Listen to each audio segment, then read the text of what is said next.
तो आज का टॉपिक है महत्तम समापवर्तक, जिसको आज हम लोग सीखेंगे क्योंकि क्लास 6 में एक्सरसाइज 3.6 में महत्तम समापवर्तक यानी एचसीएफ, जिसको हाईएस्ट कॉमन फैक्टर कहते हैं, इससे रिलेटेड काफ़ी क्वेश्चन देखने को मिलेंगे। इसलिए इस टॉपिक को समझना बहुत ज़रूरी है। तो क्या होता है महत्तम समापवर्तक? जब 2 या 2 से अधिक आपको संख्याएँ दी जाती हैं, तो उन संख्याओं का आपको सबसे पहले सार्वगुणनखंड निकालना होता है। जो सबसे बड़ा सार्वगुणनखंड होगा वही उसका क्या होगा, महत्तम समापवर्तक कहलाता है। The highest common factor of 2 और more given number is the highest of their common factor. It is also known as greatest common divisor. इसको हम लोग ग्रेटेस्ट कॉमन डिवाइज़र भी कहते हैं, जीसीडी। ठीक है।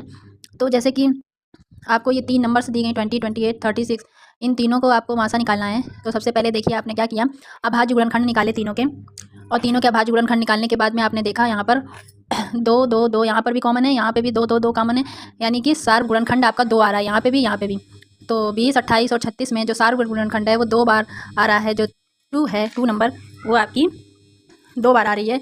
इसीलिए इसका जो मासा होगा वो 2 × 2 = 4 होगा। ऐसे ही आपको ये जो, जैसे मैंने ये एग्जांपल देके आपको समझाया है, इसी तरह से आपको एक्सरसाइज में क्वेश्चन सॉल्व करने पड़ेंगे। ठीक है। तो इसको जानना जरूरी था कि महत्तम समापवर्तक क्या होता है।